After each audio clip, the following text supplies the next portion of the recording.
지난주에 우리는 예배가 무엇인가 하는 것을 돌아보았습니다. 예배라고 하는 것이 주일날 교회에 와서만 드리는 것이 아니라 우리 세상 한가운데서 지속적으로 드려져야 되는 것이다 그랬어요. 그런데 오늘은 우리 일상 속에서 우리가 우리 예배를 받으시는 그 하나님을 우리가 인정을 하고 그리고 그 앞에 서는 것을 어렵게 하는 장애가 있습니다. 장애들이 있습니다. 여러분에게도 있고 저에게도 있어요. 그 장애가 무엇인가를 우리가 돌아보면서 내일의 예배를 가능하게 하는 아주 중요한 것을 우리 함께 나눴으면 좋겠습니다. 먼저 한 사람을 소개하기를 원하는데 아마 여러분 젊은 사람들은 다 알지만 우리 나이 드신 분들은 잘 모르는 분도 있을 것입니다. 가수면서 우리나라 최고의 엔터테인먼트를 운영하고 있는 박진영이라는 분이 있습니다. 이분이 최근에 힐링 캠프라고 하는 TV 프로그램에 나와서 아주 기독교인들의 귀를 솔깃하게 하는 그런 이야기를 했어요. 이렇게 그야말로 연예계 최정상에 있는 사람이 나와서 이런 은혜로운 이야기를 한다는 것이 참 쉽지 않은데 그래서 많은 사람들의 입에 회자가 되고 있습니다. 그는 자신에 대해서 이야기하는데 자기의 그 삶의 목표는 자유를 얻는 것이었다. 자유로운 사람이 되는 그 속에서 자기는 행복이 있다고 생각을 했다는 것입니다. 그렇다면 내가 자유를 얻으려면 어떻게 되겠는가? 제일 먼저 필요한 게 뭐겠는가 생각을 해보니까 사람이 돈이 없이는 자유를 얻을 수가 없다. 그래서 내가 돈을 벌어야 되겠다. 한 20억 정도는 손에 잡아야 되겠다. 이런 목표를 가지고 부지런히 일해서 20대 중반에 이미 20억이라는 돈을 벌었다는 것입니다. 대단하죠? 그런데 이런 엄청난 돈을 손에 쥐었지만 자기가 기대한 그러한 행복과 자유는 오지 않았다는 거예요. 그래서 그는 그렇다면 뭐가 필요할까? 명예가 있어야 되겠다. 그래서 이제는 목표를 돈에서 명예로 바꿔가지고 내가 명예를 쟁취해야지. 그래서 그는 빌보드 차트 10위권 안에 드는 그런 유명한 곡을 여러 개 작곡을 해서 그 분야에 있는 사람들에게는 그야말로 모두가 부러워할 명성을 손에 쥐게 되었다는 것입니다. 그런데도 불구하고 그는 만족을 누릴 수가 없었습니다. 그래 이제 세 번째로는 그가 자선에 눈을 돌리게 됐어요. 자선 활동을 열심히 해야 되겠다. 그래서 어려운 이웃에게 선한 일을 많이 하면은 뭔가 행복하지 않을까 이렇게 생각을 했지만 그의 영혼은 채워지지 않았다는 것입니다. 그는 자신의 영혼이 만족을 얻을 수가 없었다 라고 하는 것을 고백을 한 거예요. 이렇게 말했대요. 33%는 돈을 향한 욕구를 채웠을 때 만족되어졌고 66%는 명예를 가졌을 때 채워졌다. 그리고 인간을 만든 그분이 있다는 것을 깨닫고 이제 자선 사업을 하면서 99%는 채워졌지만 마지막 1%는 채우지 못했다. 이 1%는 그분이 누군지 알 때 채울 수 있을 것이다. 1%, 99%까지는 자기가 지금 만족스러운 삶을 사는데 1%가 부족하다. 그런데 그 1%가 채워지지 않으면 그의 99%의 인생은 실패한 것입니다. 그 1%가 무엇인가 하는 것을 이 사람은 아직 자기는 못 찾았다는 거예요. 자기는 아직 신앙이 없다는 거예요. 그것을 톨스토이가 가르쳐 줍니다. 이 톨스토이도 이 박진영 씨 못지않게 오히려 그보다 훨씬 더 젊어서부터 인생의 행복을 찾아서 먼 여로를 떠났어요. 처음에는 쾌락 속에 행복이 있겠지. 그 다음엔 돈을 많이 가지면 행복이 있겠지. 그 다음 명성을 가지면 행복이 있겠지. 자기가 하는 일에 성공을 하면 행복이 있겠지. 행복한 가정을 가지면 행복이 있겠지. 근데 이걸 다 소유해봤어요. 그런데도 자기 속에 채워지지 않는 공허함이 있는데 이것 때문에 그는 자살이라고 하는 낭떠러지 앞에 서게 됐습니다. 그리고 어느 날 자신이 갖고 모든 것을 가지고 있음에도 불구하고 갖지 못했던 그 행복의 열쇠를 그는 아무것도 가지고 있지 못한 가난한 농부들 속에서 발견하는 거예요. 그 행복의 열쇠가 뭐냐? 다른 무엇이 아니라 하나님과의 관계였습니다. 이 농부들은 돈도 없고 명성도 없고 아무것도 가진 것이 없지만 하나를 가졌는데 그들은 하나님과 관계를 가지고 있었어요. 근데 그들은 너무나 행복하더라 이거죠. 이게 바로 박진영 씨가 찾아야 할 해답입니다. 이걸 찾으면 어쩌면 어느 날 우리 교회에 또 간증자로 모실 수 있을지 모르겠어요. 기대합니다. 여러분, 하나님과 관계없이 살아가는 사람은요, 공허합니다. 우리는 톨스토이나 박진영 씨까지 이런 것들을 누려보지 못했지만 이미 그것까지 다 누려본 사람들의 고백이에요. 공허해요, 공허해요. 그 빈 구멍은 무엇으로도 채워질 수가 없습니다. 여러분, 하나님과 관계를 갖고 있습니까? 어떤 관계를 갖고 있습니까? 여러분에게 하나님은 어떤 분이십니까? 한번 여러분 생각해 봐요. 저의 이 질문에. 교리학교에서 배운 그런 이야기 말고 또 오랫동안 교회 다니다 보니까 설교 시간이나 또는 주일학교 때나 이런저런 들은 이야기, 목사님이 하나님 이런 분이더라, 저런 분이더라, 교사나 순장님이 했던 그런 이야기 말고 여러분이 평소에 느끼는 하나님, 그 하나님이 어떤 분이냐 이거예요. 이 중요합니다. 예를 한번 들어봐요. 만일 어떤 집사님이 우리 집사람에게 말해요. 사모님 참 좋겠어요. 목사님 같은 분하고 같이 사시면 얼마나 행복하시겠어요. 이렇게 얘기한다고 하면 우리 집사님 뭐라고 대답할 것 같습니까? 한번 같이 살아보세요. 그런 얘기 나오나. 얼마나 코를 심하게 고는지 상상이나 할 수 있겠어요? 이런 얘기 할 거예요. 아마 대부분이 자기 배우자에 대해서 바깥 사람과는 다른 생각과 이미지를 갖고 있을 거예요. 왜 그렇습니까? 우린 그저 가끔 한번 만나는 사람들, 또 이렇게 정장을 하고 이렇게 화장하고 이렇게 해서 만나는 그런 사람들과 달리 이 부부라고 하는 것은 아주 깊은 관계 속에 있거든요. 뭐 한두 해 같이 산 게 아니잖아요. 어떤 사람은 벌써 10년, 20년, 30년, 어떤 분은 벌써 40년 넘게 같이 사신 분도 있습니다. 그것도 한 지붕 아래서 같이 살아왔어요. 깊은 관계를 맺으며 살아온 거죠. 그래서 서로에 대해서 너무나 정확하게 압니다. 그 사람의 장점도 알지만 그 사람의 단점도 잘 알아요.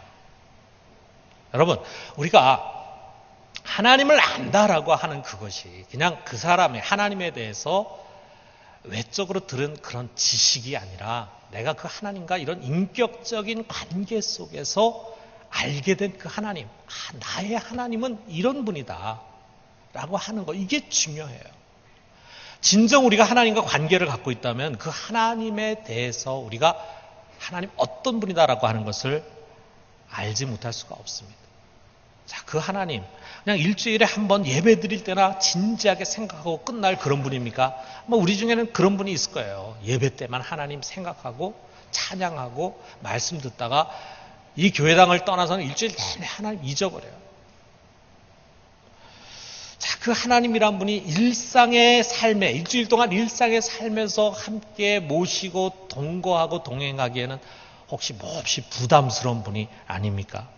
그분은 너무나 완벽하신 분, 은밀하게 나의 모든 내면까지 감찰하시는 분, 나의 실수와 부족함에 항상 한탄하시고 분노하시고 때로는 책망하시는 분, 좀 더 큰 헌신을 요구하면서 채찍질하시는 그런 분으로 느껴지진 않습니까? 여러분, 그런 두려운 이미지를 우리 속에 갖고 있는 사람 많이 있을 거예요. 하나님 그러면은 그런 두려운 이미지를 갖고 있을 때 그 결과가 뭐냐? 가급적이면 그분 피하고 싶어요. 그렇잖아요, 여러분. 그 완벽하고 엄격하고 무언가를 끊임없이 요구하는 그런 분 같이 있고 싶지 않잖아요. 피하고 싶잖아요. 얼른 도망가고 싶잖아요. 우리가 하나님 그렇게 생각하기 쉽습니다. 그러나 이것이 하나님 바르게 알고 있는 것이 아니에요. 여러분, 우리가 예수님 그랬어요. 하나님은 영이시니 예배하는 자가 영과 진리로 예배하라 그랬는데 그 중에 진리로 예배한다는 것이 무엇이냐면 하나님에 대한 올바른 지식을 가지고 예배를 드리라고 하는 것입니다. 하나님에 대해서 오해해가지고 하나님도 아닌 엉뚱한 이미지를 가지고 잘못된 왜곡된 이미지를 가지고 예배를 드린다고 한다면 그것은 참 하나님께 드리는 예배라고 할 수 없다는 거죠. 그렇다면 하나님 어떤 분이시냐? 한마디로 말한다면 이겁니다. 요한일서 4장 8절에 있는 말씀. 우리 같이 한번 읽어봅시다. 하나님은 사랑이심이라. 한 번 더. 하나님은 사랑이심이라. 하나님 누구냐? 하나님에게 여러 가지 속성이 있지만 그 중에 하나님이 나는 이러한 자라고 하는 것을 우리에게 가장 확실하게 알려주고 싶은 하나님의 속성이 뭐냐면 사랑이에요. 사랑. 여러분, 우리 하나님 할 때 우리 머릿속에 가장 먼저 떠오르는 것은 사랑이어야 합니다. 그것이 강하게 느껴져야 건강한 신앙이에요. 사랑의 하나님. 그게 느껴지지 못한다면 아직 하나님을 아는 것이 아닙니다. 하나님을 그저 이 세상을 창조하신 조물주, 전능하신 분, 크고 어미하고 두려우신 분, 틀린 건 아니죠. 그렇지만 이런 이미지를 가지고 하나님을 알고 있다는 것은 아직 하나님과의 올바른 인격적인 관계 속에 들어가 있지 않은 것을 말합니다. 왜냐하면요, 하나님과 올바른 인격적 관계 속에 들어가면은 그런 이미지보다 더 중요한 이미지를 얻게 되는데 그것은 뭐냐? 사랑의 하나님, 사랑의 하나님. 여러분, 예수 그리스도가 오시기 전까지요, 인간에게서 하나님 두려운 존재였습니다. 그럴 수밖에 없죠. 왜냐하면 우리 속에 죄가 있으니까요. 죄가 있는 죄인은 모두가 다 율법 아래, 죄와 사망의 법 아래 있었어요. 하나님 두렵습니다. 여러분, 이제 어떤 컴컴한 밤에 혹시 이제 이렇게 길을 갈 때가 있잖아요. 아무도 없어요. 그럼 마음에 좀 두려움이 있죠. 혹시라도 해코지 당하지 않을까 하는 그런 생각이 있을 수 있잖아요. 근데 저쪽에서 경찰차가 한 대 옵니다. 그럴 때 여러분, 그 경찰차를 발견하는 순간 여러분의 마음은 어떻습니까? 더 두려운 마음이 덜컥 듭니까? 아니면은 안심이 됩니까? 대부분 사람들 막 안심이 되죠. 경찰이 딱 오면은. 그런데 경찰이 올 때 막 가슴이 덜컥 내려앉는 사람이 있어요. 그거 어떤 사람입니까? 그 죄 있는 사람이죠.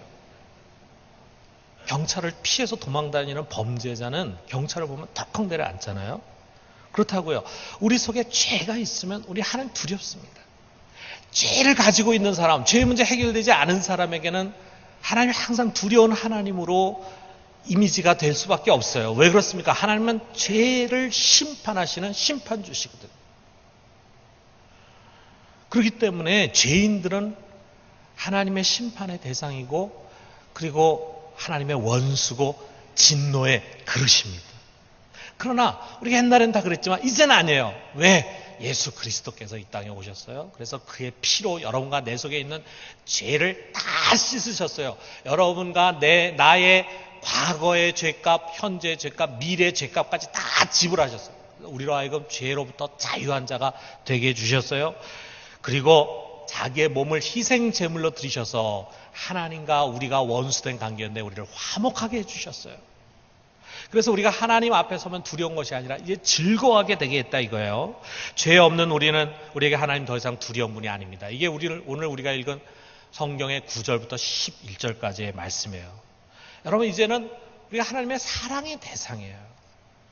하나님과 여러분은 조물주와 피조물의 관계, 또 주와 종의 관계가 아니라 하나님 아버지와 아들의 관계, 최고의 사랑의 관계. 저희가 이번에 일본에 가서 참 일본을 많이 공부했습니다. 뭐 우리가 다 관찰해가지고 어렵죠. 그런데 거기에 마침 몇 년 아주 오랫동안 선교 활동을 하신 선교사님 만나서 많은 이야기를 들었어요. 그런데 그 선교사님 이제 하는 말씀이 일본인들이 가장 힘들어하는 게 뭔가를 자기가 보니까 관계를 참 힘들어하더라고요. 일본 사람들이. 물론 우리도 사람들과 관계하는 게 쉽진 않죠. 그렇지만 우리나라 사람들은 자기 감정 표현을 잘하는 편이잖아요. 그리고 뭔가 자기 마음에 담고 있는 말을 막 합니다. 그래서 때로 그것이 좀 불편한 것도 만들고 부담이 되는 그런 것도 없지 않아 있지만 우린 그런 걸 통해서 이렇게 막 친해지게 돼요. 이렇게 친해져요. 그런데 일본 사람들은 어려서부터 가장 중요하게 배우는 게 뭐냐면 남에게 폐를 끼치지 마라. 절대로 남에게 폐 끼치는 사람이 되지 마라. 그래서 이걸 어려서부터 배워가지고 이게 뼛속 깊이 담겨 있어서 어떻게든 폐 끼치지 말아야지 이걸 너무 생각하다 보니까 혹시라도 내가 이런 말을 해서 저 사람 폐 끼치지 않을까. 혹시라도 내가 이런 표현을 해서 폐 끼치지 않을까. 이걸 생각하다 보니까 관계가 어려운 거예요. 그래서 선을 다 긋고 저 사람이 여기 넘어오는 것도 싫고 내가 넘어가는 것도 싫고 또 이러니 깊은 교제가 가능하겠어요. 이 가정에서도 그러다 이거예요. 부모가 자녀들에게 사랑한다라고 하는 말을 잘 하지 못한답니다. 표현을 잘 못해서가 아니에요. 톨스토이가 한 말처럼 사랑이란 게 뭐냐? 사랑 아낌없이 주는 거다. 이게 사랑인데 일본 부모는 자식에게 베푸는데 딱 한계를 정한다는 한계. 그리고 그 선을 넘지 않고 여기까지만 이러니까 내가 너를 사랑한다라고 하는 말을 잘 하지 못한다는 거지. 사람 또 정직하니까 자기가 다 아낌없이 주는 사랑을 베푸지도 못하는데 사랑한다 사랑한다라는 말을 잘 못하잖아요. 그러니까 그 말을 잘 안 쓴다는 거예요. 여러분, 하나님은 아닙니다. 하나님은 사랑한다라고 하는 말을 끊임없이 반복해서 우리들에게 하십니다. 이 성경 속에서 하실 뿐만 아니라 성경을 통해서 성령으로 우리에게 끊임없이 나는 너를 사랑한다는 것을 말씀하시는 거예요. 왜 그렇습니까? 하나님 우리에게 한계 없이 모든 것을 아낌없이 주셨기 때문이에요. 그것을 요한일서 4장 9절에서 10절에 이렇게 말씀하세요. 하나님의 사랑이 우리에게 이렇게 나타난 바 되었으니 하나님이 자기의 독생자를 세상에 보내심은 그로 말미암아 우리를 살리려 하심이라.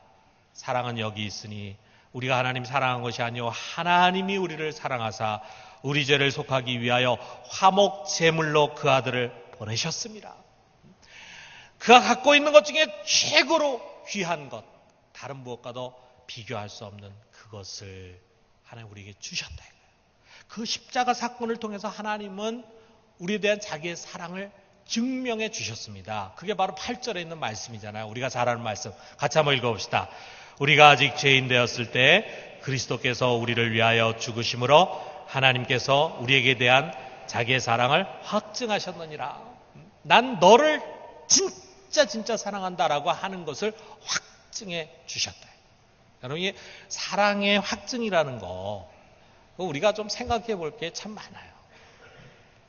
왜냐하면 우리들 속에서도 그런 일들이 일어나거든요. 뭐 아직까지 태어나서 한 번도 사랑을 해본 적이 없는 사람은 그거 잘 모를 거예요. 근데 이제 사랑을 남자와 여자가 만나가지고 처음에는 그냥 나 너 좋아해, I like you, 좋아하는 감정이 생기다가 점점 발전하면 이제 나중에 I love you 하고 고백을 하면서 이제 결혼을 하게 되는 거죠. 그리고 이제 부부 생활을 하는 거죠. 근데 우리가 좀 솔직히 좀 들여다보면은 그런 사랑이라는 게 참 일시적입니다. 일시적이고 그다음에 참 이기적이에요. 자기 중심적이에요. 그럼 그 사랑이라는 게 수프와 같습니다. 수프. 사랑이 뭐와 같냐? 수프와 같다. 처음에 몇 입은 너무너무 뜨거워.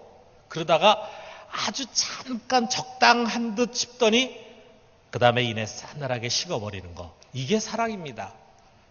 멋있지 않습니까, 여러분? 제가 만약 이런 식의 표현을 한다면 제가 문학가가 됐겠죠. 이거를 잔 모르라는 사람이 표현했어요. 아, 사랑이라는 거는 이건 수퍼 같다. 처음 막 뜨거워. 그런데 그저 잠깐 적당히 뜨겁다가 그 다음에 확 식어버려. 공감하시죠? 자, 이렇게 뜨거워졌다, 차가워졌다, 식었다, 다시 또 뜨거워졌다. 이런 일을 반복을 하다 보니까 우리들이 서로 남녀 간에 살면서, 부부 간에 살면서 끊임없이 사랑을 확인하고 싶어요. 정말 이 사람이 날 사랑하고 있을까? 그래서 자꾸 묻습니다. 당신 지금 날 사랑해? 그런 남자 뭐라고 대답합니까? 대답 잘해야 됩니다. 대답 잘못했다 큰일 납니다. 너무 진실하게 대답하면 큰일 날 수가 있어요. 그러니까 가서 뭐라도 당연히 사랑하지. 당연히 내 가슴을 열어 보일 수만 있다면 내가 얼마나 열어서 보여줄 수 있겠어. 당신은 불덩어리 같이 뜨겁게 사랑하고 있어. 얘기합니다. 그럼 여자가 그걸 다 믿나요? 이렇게 얘기합니다. 아니, 나를 사랑한다는 사람이 그런 식으로 행동해? 이러면서 이제 서로 사랑을 확인하는 사랑 싸움이 시작이 되는 거죠. 언제까지 계속됩니까? 죽음이 두 사람을 갈라놓을 때까지 계속합니다. 이제 이 정도 살았으면 서로 사랑을 확신할 수 있을 텐데, 그런데 40이 되고 50이 되고 60이 돼도 이 사람 정말 날 사랑하는 건가? 사랑이 식은 게 아닌가? 내가 늙었다가 날 무시하는 게 아닌가? 뭐 이런 생각으로 서로 끊임없는 긴장 관계가 계속되더라 이거죠. 물론 우리 중에는 아예 이것을 이미 포기해버린 사람도 있습니다. 그러나 많은 사람들이 마지막까지 이런 사랑 확인을 하려고 한다 이거예요. 그래서 우리 사람들 사이에 그 사랑이 이렇게 신뢰가 되지 않는 것이 너무 많다 보니까 우리가 하나님의 사랑도 그렇게 생각을 해요. 또 우리가 보이지 않는 하나님에 대해서 느낄 때 대개는 사람의 관계 속에서 경험한 것이 하나님을 이해하는 데 큰 역할을 하게 돼요. 그것이 장점이 될 수도 있지만 단점이 될 수도 있죠. 예를 들면은 자기 육신의 아버지로부터 정말 따뜻하고 자애로운 사랑을 받지 못한 사람 있잖아요. 그런 사람들이 하나님 아버지 사랑 이렇게 할 때 그게 가슴에 잘 와닿지 않습니다. 그것을 깨닫는데 시간이 참 많이 걸려요. 육신의 아버지가 오히려 장애물이 돼, 그것이. 근데 이렇게 우리 사람들 사이에서의 사랑이라고 하는 것이 이렇게 변덕스럽고 이러다 보니까 그것을 가지고 하나님의 사랑을 잘못 오해할 수가 있어요. 그래서 우리 신앙생활 보면 하나님 사랑 늘 의심합니다. 하나님 정말 날 사랑하실까? 날 사랑하신다면 어떻게 날 이렇게 대하실 수 있을까? 어떻게 나에게 이런 일이 일어날 수가 있을까? 어떻게 내가 이렇게 힘들어하는데 이 문제를 해결해 주지 않으실 수가 있을까? 하나님 날 사랑하지 않는가 봐. 이렇게 생각해. 그래가지고 때로 신앙생활도 막 답답하면 그런 생각까지 합니다. 하나님이 한 번쯤 나타나 주셔가지고 육성으로 아무개야 난 너를 정말 사랑한다. 그러면은 막 그 속에 까무라칠 텐데. 그래서 심지어는 이제 어떤 집회 같은 데 가면은 너가 예언한다는 사람이 있으면 예언기도 받는데 그 예언기도 하면서 딸아 내가 너를 사랑한다 이렇게 예언기도 받으면 막 너무너무 좋아가지고 막 흥분돼가지고 하나님 날 사랑한다고 분명히 말씀하셨다고 이렇게 하면서 자칫 여러분 영적으로 미혹될 수도 있습니다. 여러분 이걸 분명히 아세요. 여러분과 나에 대한 하나님 사랑의 증명은 이미 끝났어요. 그것은 이미 십자가에서 다 하셨어요. 여러분 내가 사업이 잘 되고 내가 병이 없이 건강하고 그리고 좋은 대학에 들어가고 그리고 좋은 회사에 취직되는 것이 하나님의 사랑의 증거가 아닙니다. 반대로 내가 병들고 실패하고 고난당하는 것이 하나님 나를 사랑하지 않기 때문에 그런 것이 아닙니다. 그 십자가가 하나님의 사랑의 최종 증거예요. 최고의 증거예요. 그 이상의 증거가 없습니다. 여러분이 정말 십자가에 못 박히신 예수 그리스도에 대해서 조금 더 의심하지 않고 그것을 분명히 믿는다면 여러분 모두는 예외 없이 하나님의 넘치는 사랑을 받으시는 분입니다. 여러분 이거 믿으십니까? 우리가 하나님이 우리를 사랑하시기에 우리가 그것을 의심하지 않고 믿는 거예요. 지금 가난하고 병들고 연약해도 여러분 속에 하나님의 사랑이 넘치도록 부어지고 있는 것입니다. 반면에 십자가에 못 박히신 예수 그리스도를 믿지 못한다면 그의 죽음이 나를 위한 죽음이라고 하는 것을 진정으로 알지 못한다면 그것이야말로 하나님 사랑 받지 못하고 있는 증거입니다. 여러분 아무리 여러분이 많은 돈과 명예와 부귀 영화를 손에 쥐고 있어도 그 사람은 여전히 하나님 사랑 밖에 있는 하나님의 원수요 진노의 그릇일 뿐입니다. 십자가를 믿는 여러분 하나님이 여러분 사랑하십니다. 그 사랑의 깊이와 넓이를 우리 인간의 지혜는 다 헤아릴 수가 없어요. 하나님의 사랑은 이만큼 되겠지? 아닙니다. 그보다 훨씬 큽니다. 하나님의 사랑은 이만큼 깊겠지? 아닙니다. 그보다 훨씬 더 깊습니다. 너무 깊어요. 그 하나님의 사랑은 나의 어떤 행위나 태도나 경건에 의해서 변하는 것이 아닙니다. 그 사랑은 예수 그리스도의 십자가에 근거하고 있기 때문에 절대로 변하지 않습니다. 만약에 하나님이 여러분과 내가 신앙생활 잘하고 그리고 경건하고 죄도 안 짓고 이런 모습 보면서 그래 마음에 들어 내가 너 사랑해 만약 이렇게 해서 우리를 사랑했다면 불안하죠. 우리가 그렇게 살지 못하면 하나님 우리 싫어하죠. 사랑하지 않죠. 그러나 우리가 개망나니 같이 살고 하나님 모르고 죄인 되어서 죄를 지으면서 살아갈 그때 경건하지 않을 때 하나님 우리 사랑하셨는데 왜 사랑하셨느냐 무엇을 가지고 사랑하셨느냐 예수 그리스도의 십자가 때문에 우리 사랑하셨기에 그 하나님 사랑은 변하지 않습니다. 여러분 우리에게 중요한 것은 그 하나님의 사랑을 이 세상 속에서 더 많이 누리는 거예요. 하나님 제발 저를 좀 사랑해 주세요. 여러분, 우리는 이런 기도를 드려서는 안 됩니다. 하나님, 당신께서 저에게 베푸신 그 사랑의 깊이와 넓이를 좀 더 헤아려 더 풍성히 깨닫고 그것을 누릴 수 있게 해주십시오.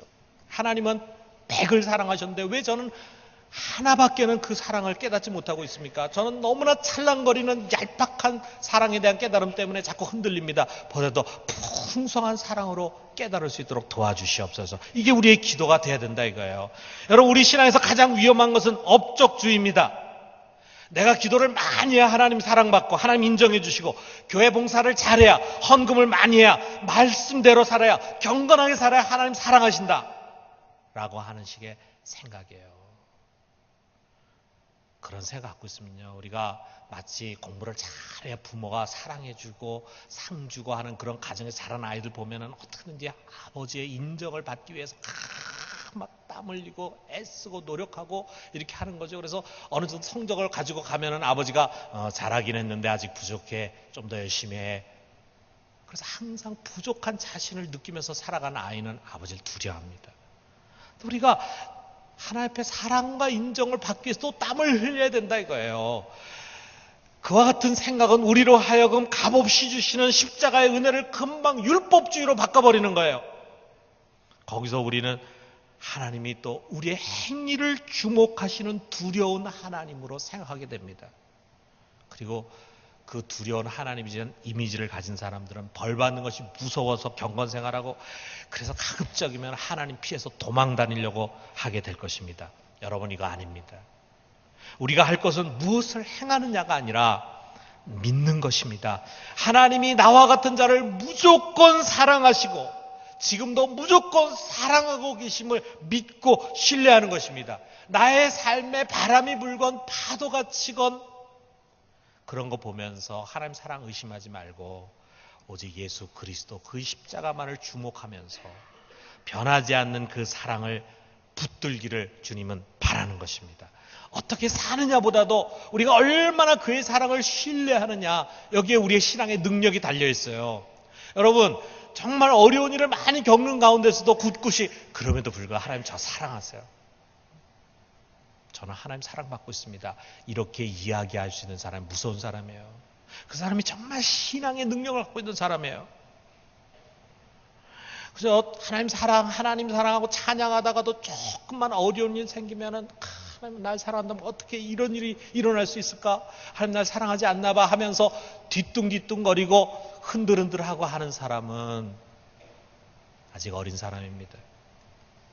여러분, 성령은 언제나 어디서나 그 하나님의 사랑을 우리가 느낄 수 있도록 우리를 도와주십니다. 여러분, 그 사랑의 품을 한번 상상해 보세요. 그 은총의 날개를 한번 마음으로 그려보세요. 그 은총의 날개로 하나님이 여러분과 나를 덮고 있음을 알고 계십니까? 그는 언제나 우리의 반석이시고 우리의 피난처가 되십니다. 그의 친밀함과 애정으로 가득 찬 눈을 한번 상상해 보세요. 마치 이제 막 태어난 아기가 너무나 사랑스러워가지고 발길이 떨어지질 않아 가지 못하고 있는 아버지 같아. 그처럼 하나님이 여러분과 나를 기뻐하시면서 바라보고 계십니다. 여러분, 우리가 다 경험했지만 누군가 사랑하면요, 그 사람이 갖고 있는 모든 게 다 사랑스러워집니다.